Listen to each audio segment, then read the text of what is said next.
Eager documentarian, now in all your guises, what tempts your curious camera in all the worlds of crisis?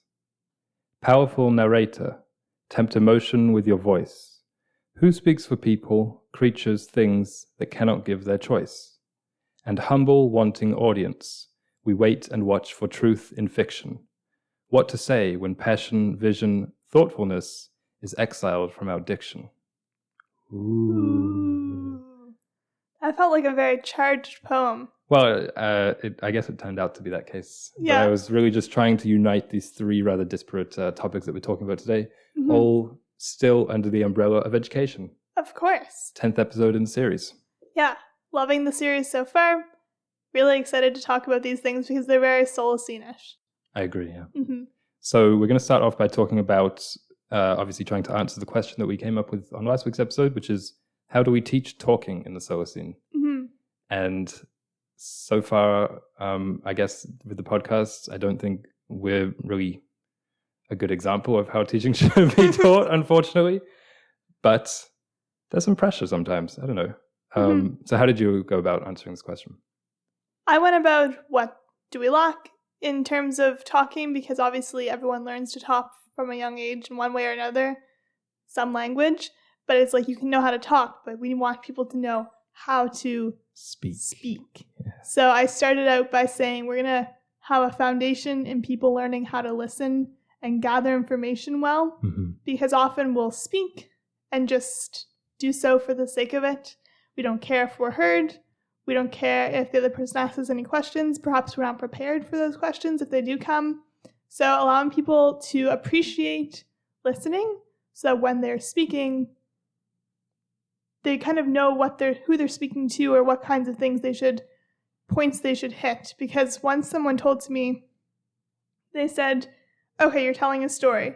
No one's going to care the exact number of meters in between the two buildings you were walking. No one's going to care like the really specifics, but what they will remember are the emotions and the senses. So speak to those when you're speaking.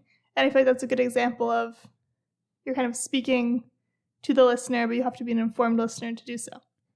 Yeah, and also, I mean, there's the conversational aspect of it. It's for speech, thought, the logos to be animate, you have to be actually paying attention to what the other person's saying, so that what you're saying is, relevant and bringing things forward. Yeah. But even, I think in monologues, like let's say there's someone on a stage giving a lecture or a professor for this topic, they're always listening because it's still like a dialogue between them and the audience.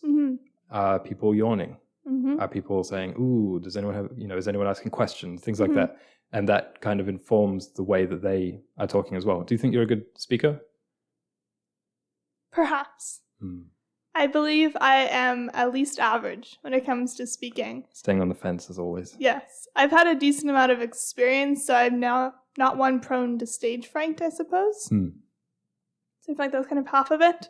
And when I was thinking about teaching speaking, I also thought a lot about practice and giving people the opportunity to be on stage, to be in kind of heated arguments, but in a safe space, so that when they then go on to the real world and they're perhaps in a workplace and someone's combative, they have a way to stay composed because they've trialed it in a safer space. And so, yeah, one of those things that I have in terms of this, I'd say I have a decent confidence when speaking. I think that's something that should be instructed in the Solacene. Definitely should. I think that's something that it's a difficult thing to teach because almost all your students will have an aversion to it. So it's like you're trying to feed them something they don't want, but it's good for them. Kind of, I remember that was always the case in pretty much at every level of schooling, right up to undergrad. Whenever there'd be a public presentation for the class, group or single, everyone would be, you could just tell everyone was like desperate to not do it. And that doesn't seem so natural to me. I know we've talked before about how the modern times kind of creates introverts, and our seclusion doesn't help in these kind of situations with regards to, as you said, stage fright or social anxiety. One, I guess, concrete Solacene tip, or just a personal tip in general that I've found, because I used to be really, really bad at speaking, certainly in front of audiences, but even just to strangers, especially if there were more than one of them, is that listening tip, which is you don't focus on yourself when you're talking, you focus on the other person, and then you kind of let your natural humanity come through in response to that. Yeah, I've always been one who loves listening. Like, I'll go to a social event and just listen, not necessarily speak, but then I feel like when I do not work up the nerve, but when I do feel like I have something to say, I feel like this is important. This actually adds to the conversation instead of just, I need to say something. I haven't talked in 5 minutes.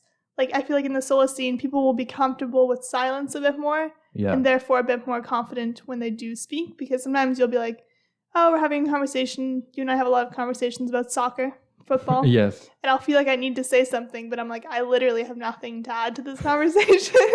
And so often I just listen, try and absorb as much as I can, and then formulate a question or formulate a thought.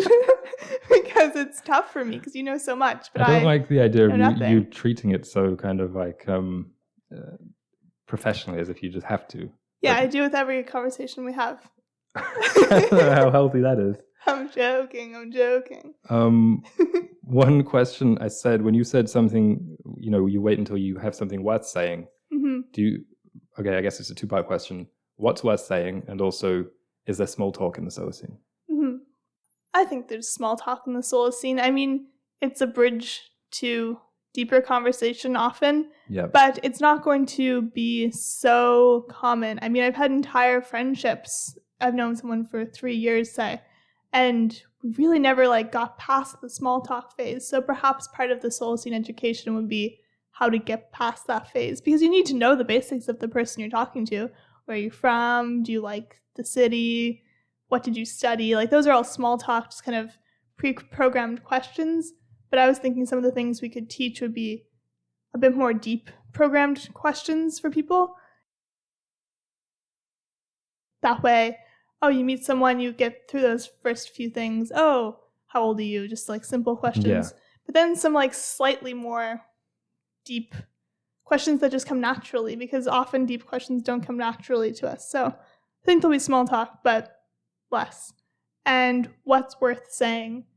I would say if it's encouraging, if it's informative, if it's clarifying something, if it's reiterating something, and obviously if you are giving a lecture or you are monologuing, could be emotional, could be just you're really excited about something, make sure that the other person wants to hear it, I suppose, because I feel like you could have a really cool idea, but if the other person's just not having a good day and doesn't want to hear it, then it's not worth saying, because it's kind of lost. Does that make sense? No, it does. It has to be kind of progressing both people in the conversation, because you never just talk alone. So I feel like that's something I didn't think of even preparing for this idea of how to teach speaking. It's I was thinking very isolated. How do you speak?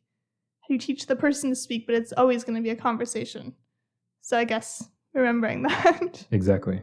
And I think another thing to mention is that when we say how do we teach talking in the Solacene, I'm for the most part not envisioning a classroom where the kids all sit down and we say, this is how you talk. Some elements of that I'll get into, but for the most part it's how does the Solacene teach talk? How does the time itself? Because we were talking about a small talk and we were it's annoying how common this seems to be and how shallow even long conversations can be, which is what I find most frustrating. But it's that's just the times, I think. So the Solacene is things are always happening. There's adventure and there's a mammoth running around. So why would there be any small talk with mammoths? That's the question.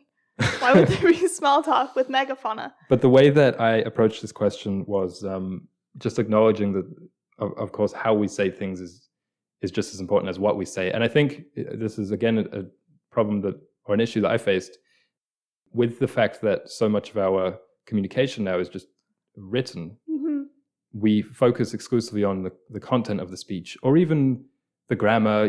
I think I'm quite a good writer. I can make things sound fluent and fluid, and there's ups and downs, and there's a good rhythm to it and things like that. But writing is not talking. There's a whole other skill set, so it doesn't translate. So it's how do you actually say things, not just how you phrase them, but the humanity behind it, kind of. So yeah, I was trying to ask, so how should we say things? And I came up with three key traits. Sounds like a book I'm selling. But the first one was originally. We should say things originally, which means that we should try to speak in a way that is not just an amalgam of various phrases and words, buzzwords, catchphrases that we've heard from other speakers on similar topics, And kind of the attribute behind this is that we need to think originally. Like we need to be critical and creative thinkers in our own rights. And that's obviously a different element of education in the Solacene that we want to push a little bit more today. Actually, maybe that's something we can talk about for next week. Because we have like how to teach talking. What about how to teach thinking? Yeah, that's a good question. But I think for original speech, you need original thought. You need to think, okay, what are the conversations I'm going to be having in my life? Like, you don't have to explicitly think that, but perhaps in the school setting, you're teaching kids about science, and then you say, you're going to be discussing this, not just you need to know the facts and how to do it on paper. Like, think about how this can translate to a conversation, and like, I guess that's kind of the real world application of all of these things that aren't initially seem like they're going to be relevant in the daily world. But I think, like reading up on stuff. Okay, I like talking about sustainability. I need to know more than just the phrases that people put on like Instagram posts. I need to know how to substantiate these, because it's not just when you come up against people who are contrarian to your point, you say, oh, I'm really passionate about climate change, and they say, why? But it's also like they want to learn more. You have to be able to teach them more, and you have to be able to engage them in your thoughts, or else you're just monologuing, no one's listening, and you're not engaging. A good piece of advice I've had on that is, if you want to give a genuine talk on something like a TED talk or a lecture, you shouldn't, like, what you're saying should only be a maximum 10% of what you know on the subject. Quite often I think we speak as if we're professionals, but what we're saying is the extent of what we know on a subject. That's 100% of it, which I mean, when you're in that situation, I think we've probably all been there, and you start feeling the worry, because it's like, oh, they're treating me like an expert, but I'm running out of things to say. And if you know more, then you can be more fresh, because you're not always just repeating yourself, and you can draw from different examples, and you yourself might not know what you're going to say next. Like that. The next trait that I thought for good speech in the Solacene is we should speak boldly. And I was just imagining a room, say an office or a school classroom, maybe in a university, where everyone isn't so focused on coming across inoffensive and keeping conversation light. You know what I'm talking about? Yeah, we don't want people out there degrading other people or something. No. But it's like, often when you're in a classroom, you feel like you need to just say the things that the teacher have always said, or you've heard other students say. You're not, because you don't want to be wrong. You don't want to be in opposition with someone on a perspective, something that's not necessarily concrete and it's a bit more ethical. Yeah. But like, just in the Solacene, there would be a bit more of a culture of acceptance, in that, okay, this person has a different opinion than me. I don't need to come at them and like attack them. It's just like, or subsume my views to theirs and just let them walk all over me. Because I think we have such a culture, even in academia, which is the scariest, of agreeableness above everything else. Like, we always made a meme of it, that in our classrooms, every time things would be open to discussions, when there was any discussion, it would always be, the student contribution would always be prefaced with, just building off what you said, or just building off what you said. It's just like, why don't you just say something different? Yeah. Even if you don't believe it. Yeah. Just to spark something. Yeah. Sometimes I always get frustrated at this one person in a conversation who's like, well, I'm just playing the devil's advocate. And I'm like, he doesn't need an advocate. Like, it gets really frustrating. But I think it's just because we're so used to no one ever doing it. And this is kind of off topic, kind of on topic, but I found when, like, in a friend group, say you have an issue and you come to your friends and they know you super well, they trust you, you trust them, and then you say, I'm having this issue. 9 times out of 10, they're going to just say the advice they think you want to hear, what they think will serve you best, but not actually like practically serve you best, but serve your mental state. You're like, oh, I'm having trouble with this guy. Like, I don't know. Should I leave him? Should I stay with him? And then they just say what they kind of have heard you say, but they don't think critically for themselves before speaking. Does that make sense? Yeah, I do. Cool. And I know that agreeableness and disagreeableness, that's just an innate trait. But I think our comfort with situations where our views are being challenged is probably the best way to put it. And I also think the internet has affected this, and will in the Solacene as well, like in reverse. Because I think now that so much of our hostility and vitriol goes online, usually anonymously, we kind of just walk around without any of that in us, or without any of the energy in us. I still think conversation should always be civil and should always be polite. But yeah, we shouldn't be afraid to share opposing views. The next and final trait I thought was rationally / honestly / humbly.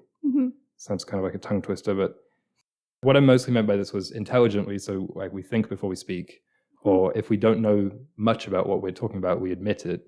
That's something I like to do in conversation, to say, well, I don't actually know much about this before I pitch in, because there's no shame in that. I don't know. Yeah, it's being transparent. We're all humans and we haven't been on the earth for like 300 years, so there's no way that you would be an expert on every topic, but I think we feel compelled these days to front like we do. And also, with speaking, I think comes a certain flexibility. It would be nice if, this goes back to listening, we could actually listen, as in take those views on board, change our own. I always like asking people and thinking for myself, when was the last time I changed my mind on something? Because I think it's such a telling question.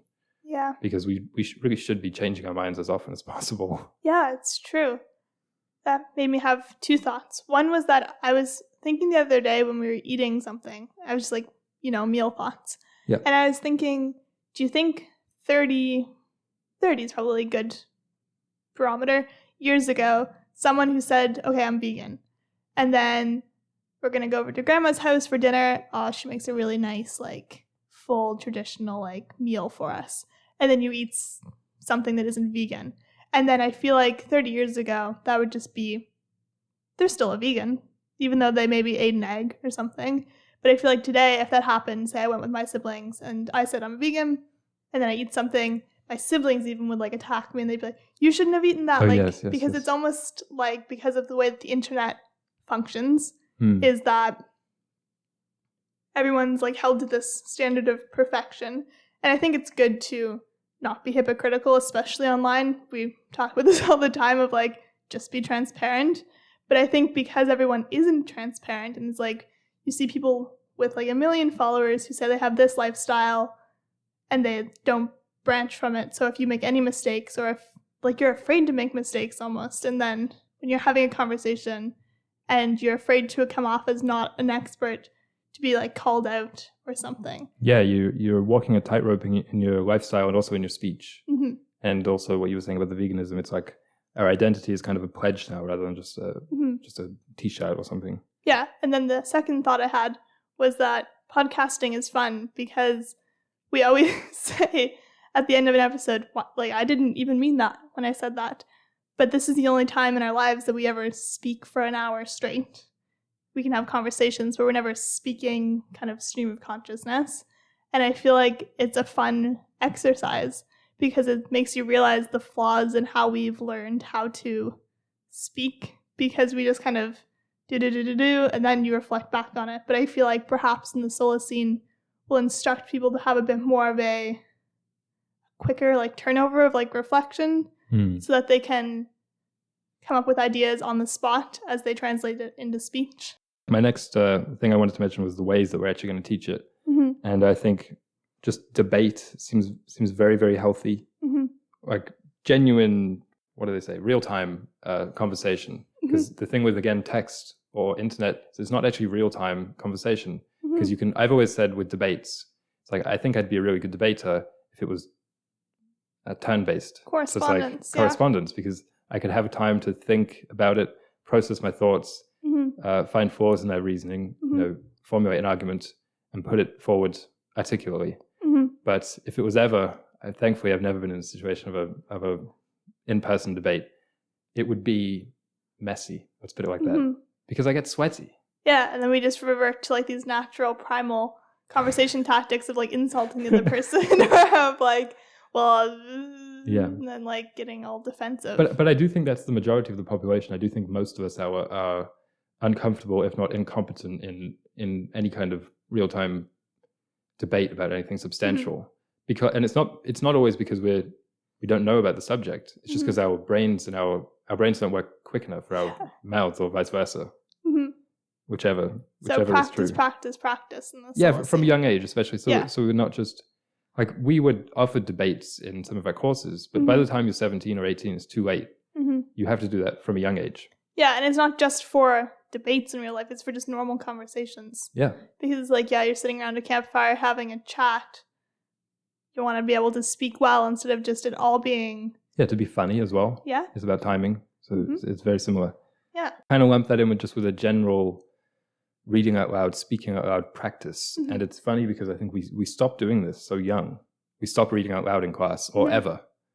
We stop ever reading out loud. Like there's probably some adults who haven't done it for like 15 years, which is weird. And we've noticed even on the podcast, speaking just from your brain is different from reading from a pre-selected quote, story, excerpt, or poem, indeed, as the episodes start. Because it's always so much more stressful when you're reading it.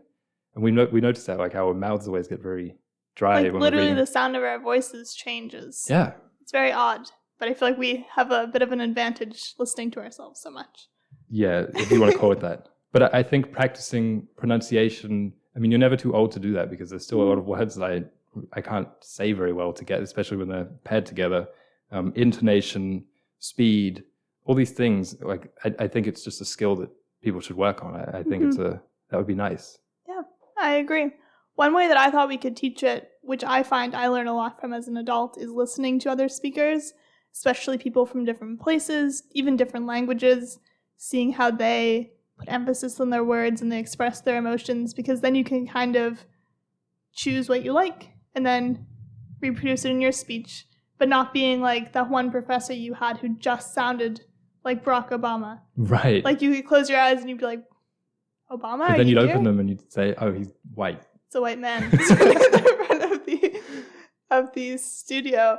Yeah. But I wanted to mention him on this episode because with regards to modeling, I had not like practically, but literally never been in a class with a teacher who quite evidently had put so much effort into their the way they were speaking.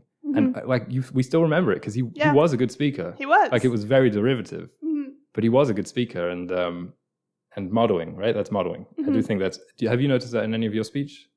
Oh yeah, for sure. Well, one thing that comes to mind is when I was watching Schitt's Creek, like the TV show, I just started talking like the characters for like a solid couple months afterwards. And I would catch myself and I'd be like, that's just not how I speak. But I'd be like delivering punchlines in the way that they would. And I was like... insufferable a little bit. It probably was. But I found I had that like influence. And I'm sure watching Seinfeld, I'm probably absorbing a little bit of their speech patterns. I really hope not. But for me, it's always with comedy. Things. No, I've noticed that as well with myself. Like I don't really binge media, but if I do, it tends to be podcasts. And then I notice it in my speech very quickly. Oh my goodness, yeah. I was like binging. There's this one studio, like the Pushkin Industries. They have a bunch of shows, but there's one woman who's on a lot of them. And sometimes when we're on air on the podcast, I catch myself delivering things like she does, which isn't a bad thing. I like, because I feel like if you like it. Yeah. And if you blend it with yourself and with other things as well. But this goes with what we were saying a few weeks ago about music, which is we have to be very careful about what we're just plugging straight into our ears because we start modeling it without even noticing. Yeah. Another kind of tool I thought for teaching how to speak is familiarity with popular rhetorical devices. This goes with listening, but also you can use them and it's not always manipulative or evil. That's just a skill and a way of talking. And I think that's important. You mentioned foreign languages. I think just learning languages has helped me, or learning a language has helped me reappraise the use of English. And I think it kind of changes your perception of your native language in a really interesting way. Yeah, I agree. It changes the adjectives you use a lot. Yeah. I feel like I often use more colorful language when speaking English versus obviously in French, I speak a bit more simply, but that encourages me to then express myself differently in my native language.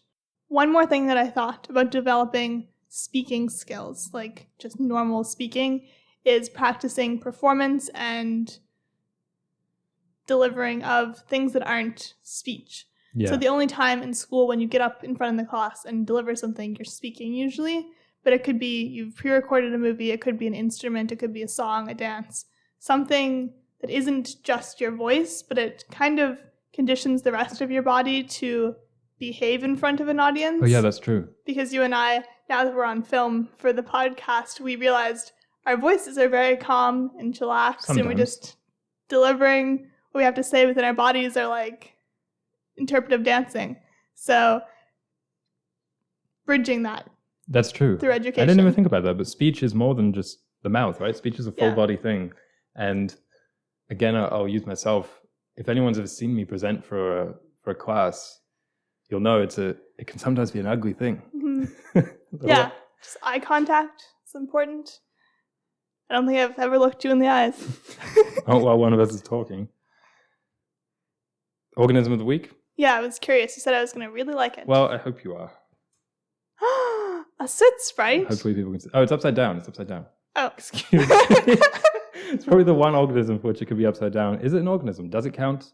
I'm stretching the rules a little bit. It's mythical. I think I've done a fictional creature before on this. Perhaps. I think I might have done Phoenix? A dragon or something like that. Dragon, perhaps. But here we have the Soot Sprite. For the uninitiated, it's a little mythical, fantastical being from the Studio Ghibli movies. Notably, it appears in Spirited Away and also in My Neighbor Totoro before that. Mm-hmm. And for one thing, I always found it funny because those two movies aren't related, but these guys are just in both. Yep. And they are also known as dust bunnies, soot gremlins, just because of the different translations. Yeah. And in the Japanese, this isn't going to be pretty, but susuwatari. Okay. So they travel in packs. Maybe you can help me out with this one, actually. Just describe them. Just describing them. They travel in packs. They're kind of mischievous, kind of helpful. Sometimes they help you tie your shoes. Sometimes they steal your shoes. It's true. And they are... I think they can only be seen by kids. Is that the mythos around them? I think that's what it was in Totoro. Or those who believe in them. I think they did evolve a little bit by Spirited Away because they were helping out the guy dunning the coal. Yeah. But I guess we should describe it for the people who are just listening.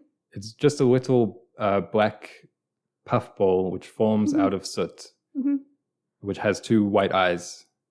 And they eat sprinkles. Right, the sprinkles. That's I wanted to mention this because, I did draw those all around it. They're just these little brightly colored stars. And I thought they were just a movie invention, but they're actually a Japanese candy. Really? Yeah, it's called konpeito. Cool. These colorful little candies are actually, they look exactly like that, even in the real world, really which is funny. And that's actually a good example of why I brought these guys up, because I wasn't just like, oh, my organism is fictional. I was like, there's a reason behind this, which is that in a roundabout way, even something so bizarre and very clearly not real as this can be educational in a movie because it sparks your interest in new things and it gets you interested. Like I was really wondering when I first watched these movies, were these based on anything? Was there any like Japanese folklore or mythology that these were inspired by? Like it happens a lot in the Ghibli movies. And now we know about the candy, konpeito. Cool. So it's like... Yeah, I watched Totoro as a 18-year-old, 19-year-old, and I swear to you, a part of me wished they were real. Like, I thought for a moment while watching those movies, do these exist? And I knew they wouldn't exist as, like, spirits, but I thought they might exist as, like, a type of bug that looked like that, and I was just like, I want to touch one, because they looked so soft. But that was my 18-year-old's brain functioning. I don't know, like, you said that just as a joke, but it's kind of unsettling that you thought that. It's an abstract thought. I didn't think they existed, but I wanted them to. Yes, you wanted them to. I get it. I didn't really have much else on these except because the next question for the episode is all about educational movies in the South, how movies can be used as educational tools rather, and also discussing their value of, in that way of present day movies. The only other thought I had on these is that they're fully cinematic because they like this is not going to work in any other medium really because they're very simple. They are 2D and they kind of are entertaining because of their dynamism, because of their movement. So I think when movies can be educational, it's like, this is a very movie creature. But that was all I had on it. Cool. Thank you for sharing. You're welcome. I started by looking at how we can learn from movies because I feel like movies are not the place to learn about hands-on things. You're not going to learn how to fix a bike from watching a movie for the most part. What you will learn, for me, I found a lot of history I've learned through film. And you often tell me stories about your Canadian history class and your world history class that you took in high school. And the things that stuck out to you most were conveyed through film, because it brings to life not just the facts and the dates that you could learn through a textbook, but it brings to life the dialect, the environment, the costumes, and what everything. it looked like, right? Yeah. I actually had a perfect quote for that, which is, films are particularly important in education because they help students to retain the information for a longer time. Pictures and words are processed differently in our brains, making the information stick longer than when reading a print media. The pictorial representations enable students to recall the information quickly. It's a quote from an article for filminc.com by a writer called Jack Smite.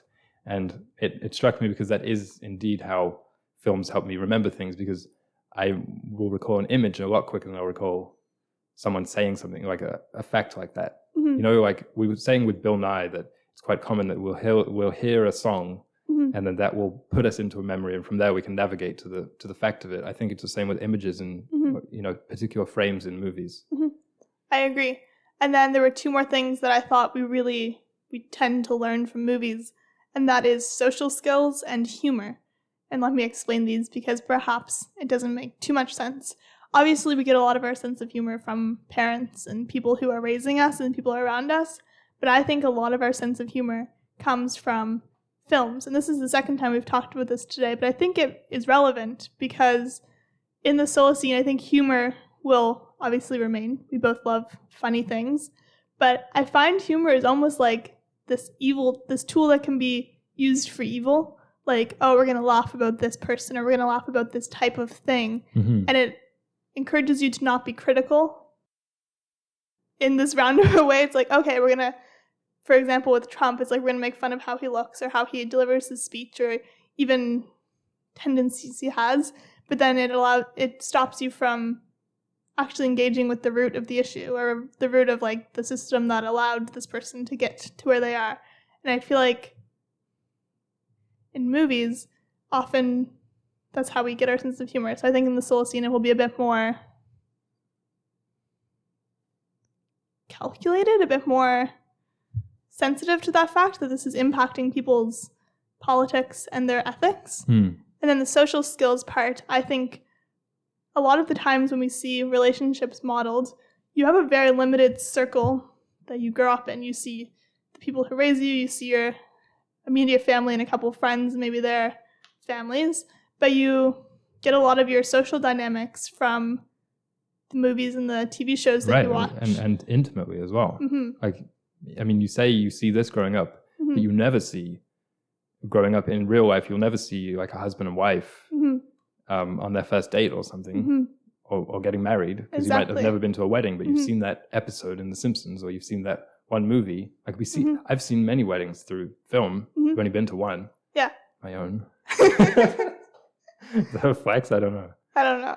But I think we need to be aware of that. We learn a lot of our social skills from film, even if we don't realize we do. Because the only reason I knew how to act on a first date was from watching a bunch of TV shows where there were first dates, and maybe you learn how not to act when people are shown to be bumbling or shown to be uncomfortable or make someone else uncomfortable. So there's so much we learn from them. And it's like we learn how we interact with the earth from movies.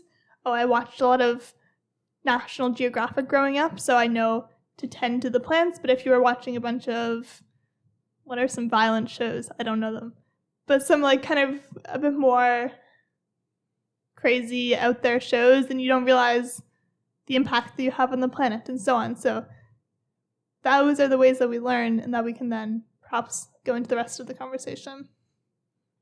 I do agree with you that humor and our social skills, just basically our whole selves, mm-hmm. come, even our memories.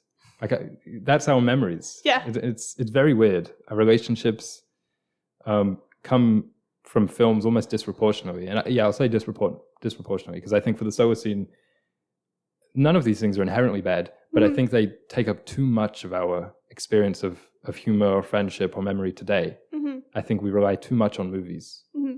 And in the Solacene, as I say, I think these things should all still exist, but we probably shouldn't watch so many movies. Mm-hmm. Let me put it like that. Yeah, and as you say this, I'm worried that maybe you and I watch way more films than everyone else, but maybe we don't. Maybe we're average. No, I don't think so, because everyone watches TV shows. That's true. And if you're not watching TV shows, then quite often you're on the internet, mm-hmm. which is just a weird, diluted collection of micro movies. Short film collection. Yeah, that's what TikTok is, right? Yeah, along the line of that, though, I was focusing specifically on children's programming, which is a word that I even wrote it with this on. There, quotes. With the quotes, because I was like, programming, that's such a weird word. But again, I don't think it's all bad. I was thinking about what influenced me, and we always say that our humor was both of our humors were strongly shaped by SpongeBob SquarePants. SpongeBob, right? Yeah. But also I was trying to think what else shaped me, not just as what I find funny, but just as a human. And what came to mind was Scooby-Doo, Recess, Disney's Recess, that is. Yeah. And just Pixar movies in general. Those are probably the three things. And I think the good thing about those is that they all teach good lessons for the most part. And this isn't an example of me. I don't want this conversation to be us saying movies and TV shows for kids were so much better in our day, and now they're all awful. But there are some trends. I mean, they might have been well on the way in our day, but there's some really bad TV shows that don't teach good things. You were talking about how you were modeling Caillou's tantrums one episode. Oh, no, DW from Arthur, excuse me. Yeah, so the child. Arthur was another one that shaped me. But one that I thought of was the dumbing down of characters in kids shows. And an example of this over the last 20 years, I think, is Patrick in SpongeBob. Because originally when you watch SpongeBob, Patrick is like this wise guy. SpongeBob goes to him for advice. He's like the savant kind of living in his rock, and the advice is usually bad, which is what's funny. But he wasn't just a 2-year-old, which I think is what he became, which was kind of a weird transition to watch. And we noticed it even as children. Yes. You're like, why is Patrick like this now? Yeah, because he used to be competent, even if it was wrong. But he read. He was reading, yeah. Yeah, like he had ideas, he did things. But then in the new ones, it's like he's just a baby. Basically a baby. That's like the best way to put it. Yeah. And I think it's important to be a bit more PBS when you're making films. PBS, right? Because PBS, I've never watched something on there and been like, ooh, that's not right. No, yeah, you have to. I think there should be more effort put into kids' film than is put into adults' film, because it's more important. Yeah. But I think right now what it is that, it's just for kids. Who cares? It's just the Emoji Movie or whatever. Who cares? Yeah, it just needs to be stimulating, like visually and auditorially, not intellectually. But I think, it's very important for kids to watch things, because parents can't always be that engaging. Like sometimes the parents just need a break. Okay, we're going to show them a program, but it doesn't need to just be Baby Shark or like baby sensory videos that are just like super addicting. It can be something stimulating and thought-provoking for the kids. Was there anything in your childhood that you can say was a definite good that we didn't already mention, or maybe a definite bad even? I loved Little Bear and Little Bear and Franklin. And Franklin. Like those are the ones I watched. The really grainy kind of muted colors. I didn't watch many normal. Those are normal kid cartoons. But I didn't watch a lot of like really bright ones until I was a bit older, and I really liked them. They taught me. They kind of shaped what I find sad. They shaped what I find nice. Yeah, I was just thinking that we don't want to mention too much because people are going to crack the Solacene code and realize where it all comes from. It all comes from us watching Little Bear and Berenstain Bears when we were younger. I don't even think I'm joking. No, I don't think you're joking. Because I never quilted. My mom didn't quilt. My grandmother didn't quilt. But I remember in particular one episode of the Berenstain Bears where they have a quilt fair. They're making quilts. And to this day, it's something I think about aesthetically when I am like choosing a quilt or I'm choosing a fabric to use. I think about this episode and it's like, why would I think that's nice? I just saw it there. I didn't experience in the real world, but it's because you're a malleable brain. So you need to make sure that those malleable brains are being exposed to things that are good and simple even. Because it's like you can watch iCarly growing up and it's like, oh, her bedroom's really good and cool. But no one's going to have an iCarly bedroom. It's very materialist, a lot of the kids' programming. That's true. You mentioned that, I don't think movies are good for teaching us exactly how to fix a bike, I think you said. And I don't think, skill-wise, obviously, it's better to just read it or look it up. But I do think there's a traditional element to films that can be a good thing. The movie that made me think this was The Northman, which just came out a couple of weeks ago, which I went to see, which is a fictional movie, but has taught me a decent amount about the Viking, I think 14th century in which it's set, and more importantly, sparked an interest, and now you want to start looking into that thing. So I don't think skills, but I do think like genuinely researched, especially historical films or films that take place in a culture for which you're not a part of. Like it could be current day, but maybe it's set in China, and I don't know much about current day China. So a movie set there, if it's well researched, it's going to teach me quite a lot about it. Yeah. Like that's a thing, because film has such a power to transport, and I think in Solacene there should be more of these. Really, because like film, it doesn't have to be set in the present day, very familiar environment, and especially something that what do they say, gets my goat, is how many animated films are set in, say, North America in 2022. So why would this be the time that most of the films are set? Because with animation, you can't even use the budget excuse of saying, well, it's more expensive to set it in dinosaur time. It's like, no, it isn't. You could draw like it could be anywhere at any time. So so that's something that I think that there could be more of, because it can really teach. I mean, history is an obvious example, but like art, I've been exposed to art of different styles and different movements than I have in real life through film quite a lot. Like psychology, the reason I mentioned the Northman is because it doesn't just teach you about the world of the Vikings, but it gives you an insight into the psychology of what the people were like then, which is something I find really fascinating. The movies really don't do very much. Language, obviously, just like anything, biology, architecture. I noted that films will be used to teach the emotion behind the subjects, because people can study psychology and can study world history, art, but until you see it on film or you see it in real life, if you have the opportunity, but you really can't for a lot of subjects, you're not going to fully integrate it into your consciousness and into your pool of memories that you draw from. Because as you said, it becomes a memory in a way that learning, I feel like, doesn't. Very cool. My final thought on this is just that there should be a whole genre of movies in the Solacene which are idyllic, which are just really nice imagery. Because I remember we know a few of these films, and it probably gets boring to the listener because we always mention the same ones. Yeah. But every time I try and find similar ones, there are no search terms. It's not like, oh, this is a Western or this is a sci-fi. So there should be a word for films that are just really nice imagery, because I think in the Solacene, everyone's like one of the key things of the Solacene is that almost everyone has a Solacene in mind. Like all the people are trying to lever le monde. Build towards something. Yeah. Yeah, I feel like historically a lot of those idyllic films have just been propaganda, which ideally will not be the case. No, and I don't even think it has to be explicitly future. I think it can just be really nice image. And when you say the propaganda, a lot of it's backwards looking, right? Like it's pastoral, it's nostalgic. I don't think it should be that. Like it could be solar punk. It could be, and it's different for everyone. Someone will want to live in a really solar punk world, but some people do want to just live on the land. Some people want to live in a bit more of a simple concrete area. Like there's different Solacenes for everyone. Yeah.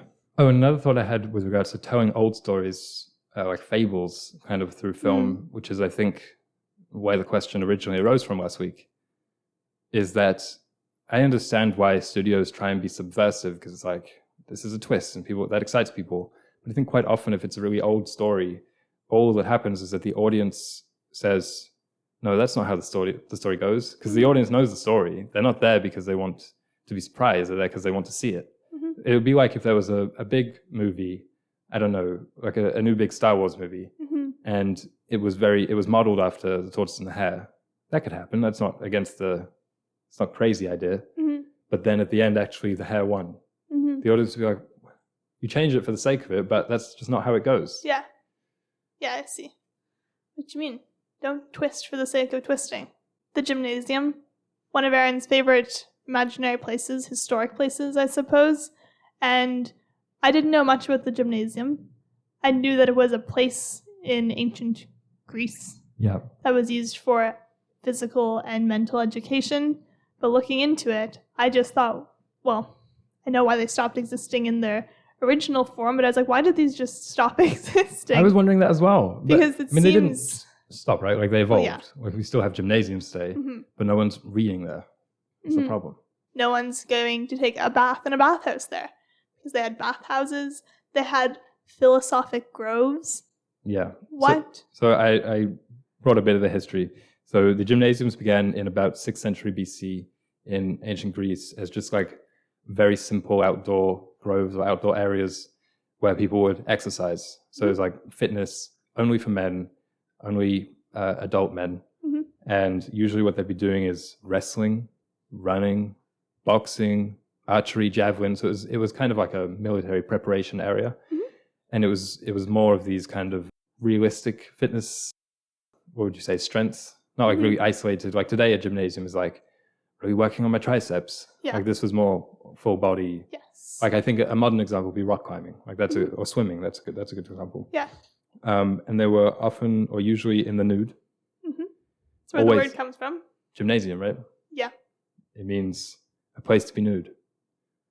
Which I think is funny. There was often rhythmic music and a person there specifically for massaging and oiling. Mm-hmm. So. Okay. Now, this is going to sound like a flex, but I designed my gymnasium, then looked into what they were, and I low-key designed the perfect gymnasium.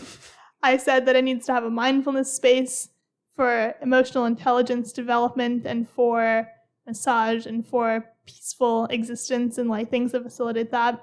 I said I needed to have a boxing, martial arts, or somewhere for ecstatic dancing or movement or whatever. And I was like, then I started looking into it, like, whoa, even like the music part was something that I thought of. Live music as well. It's something that we lack today. So I was like, it needs to happen in the gymnasium in the Solacene. It's funny that it used to exist. I guess it sucks that it was only for naked men. Well, speak for yourself. I think that would be great. But no, I did the same. I was like, I'm designing a gymnasium for the Solacene, but it was just a gymnasium.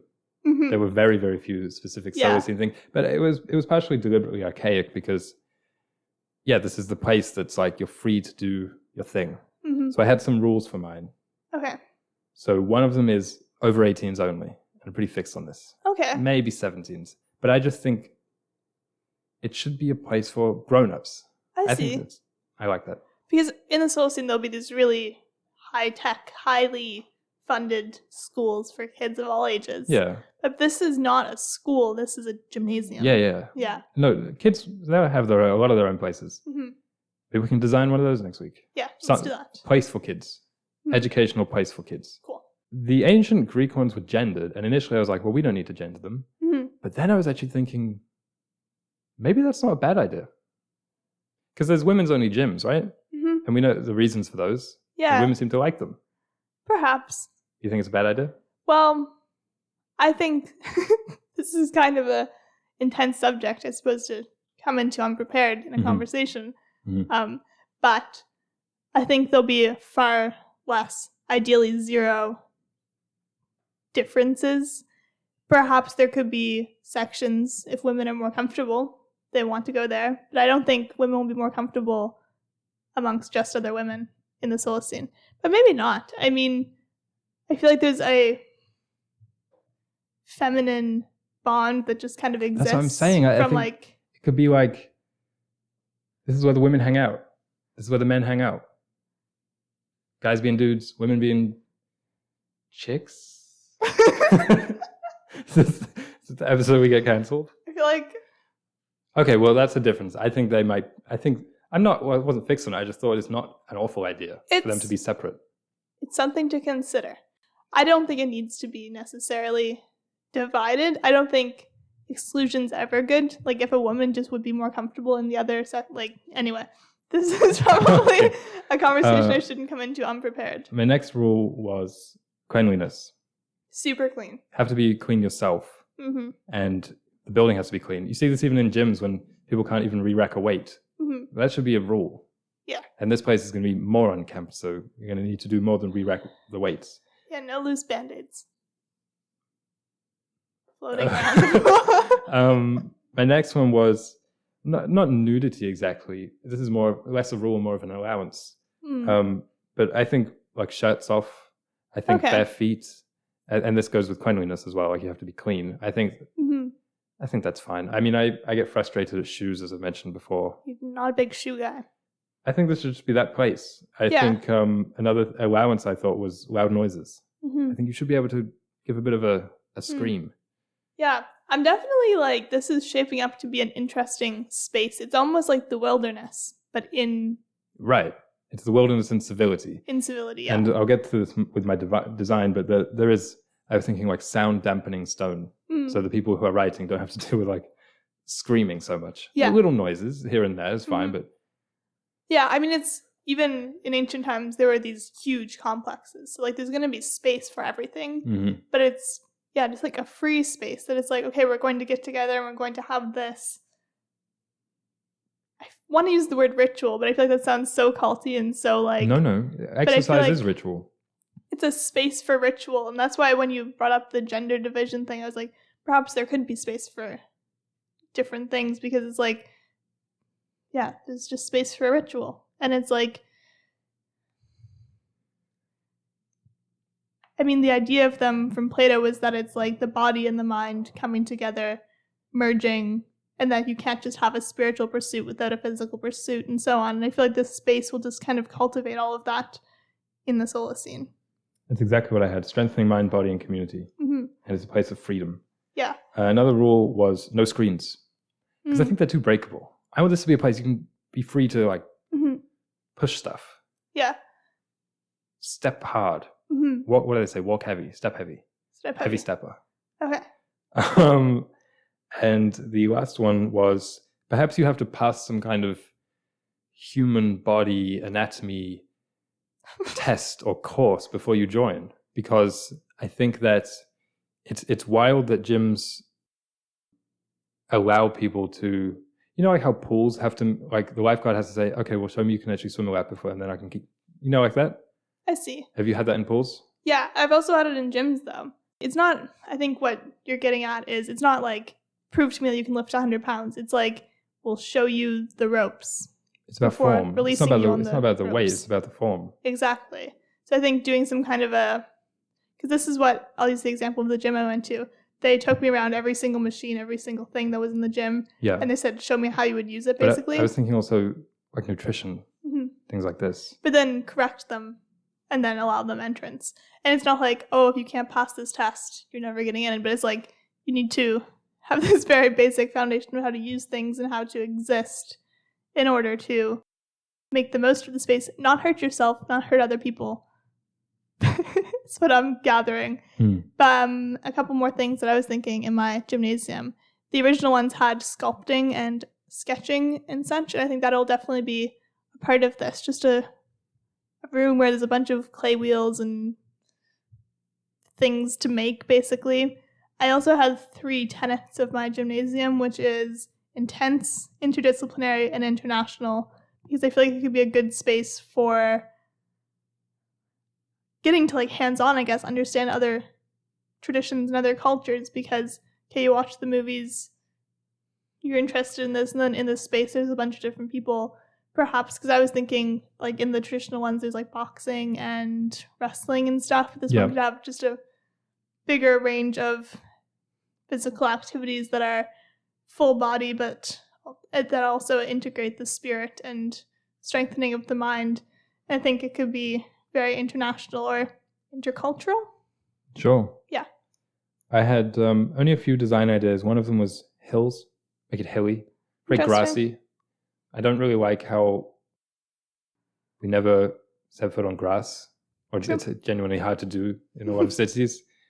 I was thinking like a grass track instead of the normal rubber ones, I guess. Oh, I super approve of that. A grass track with one or a few running lanes and one walking lane. Cool. So and this is kind of the in-between between the buildings are on the outside, the columns and the stone and everything, where people are doing their intellectual work and the physical work. Yeah, cool. Close to a library in proximity, just like it was in the ancient times. And food on site, that was my main thing. I also had that. I said gardens and kitchens. Yeah. And it could be you could go there to learn. You could go there to, perhaps there's a lot of jobs in the gymnasium, or perhaps it's volunteer. I don't exactly know. It's a community space, so ideally I think it would just be, on Tuesdays I work in the gymnasium kitchen and I help prepare the community meals or help prepare the food. But I think food is important because there's no public food spaces for the most part, unless you're in a food court, which is like, I like food courts, but I also think a cool, like a really hearty food space that you go to would be fun. For me, it's the naturalness of it. It's the grass with exercise, and it's the sunlight everywhere, even in the areas, I was thinking no electric lights whatsoever, even in the areas that are just for intellectual work. It's all sunlight, it's all natural light. Because a lot of towns have some kind of lifestyle center. Like I'm thinking of one in particular that I used to go to that had an indoor pool, an indoor rink, a library, and a couple food stalls. And I did really like it there. But so imagine if that had been, you could feel the breeze coming through and everything, and you wouldn't have to drive half an hour there with just a big parking lot outside. Yeah, I agree. And I think the thing with the Solacene Gymnasium is that you're not going to have to pay a membership fee. Your fee will likely be in your service to the space, as you said, keeping it clean. Perhaps you work in the kitchen for an hour a week, and that's kind of your fare. Perhaps you coach, perhaps you give lectures. Like, I feel like it'll be a bit more collaborative in that way, so you don't have to, like, monetarily pay, but you can contribute while also learning. And then it's just this cycle of, like, intergenerational knowledge being passed around and developed, and new ideas coming out of the gymnasium. Oh, did you hear what came out of the gymnasium this week? A new idea for a film about lobsters. Maybe that was some foreshadowing for your organism choice next week, huh? Speaking of next week, any other questions? Any other questions? I really like this one with the gymnasium. I kind of want something else fun, but I don't know. Well, I said we can design a kids' place. That's very open. Yeah, I guess that is. But I think that we're nearing the end of the education semester. I'm trying to think if there's anything that we have yet to cover. Yeah. I did want to talk about educational philosophies. Oh, yeah, let's do that. So what are some of my favorite educational philosophies and yours, Aaron? No. The question will just be, what are some of Alicia's favorite educational philosophies? And I'll do my best to guess. Cool. And I might come up with another question, but off air. Thank you all for listening. If you want to follow us on Instagram, we have a couple of accounts that we post clips from the podcast. So maybe you don't like listening or watching. You can listen to the clips on Instagram at Solacene Clips. And thank you so much. Bye. Bye.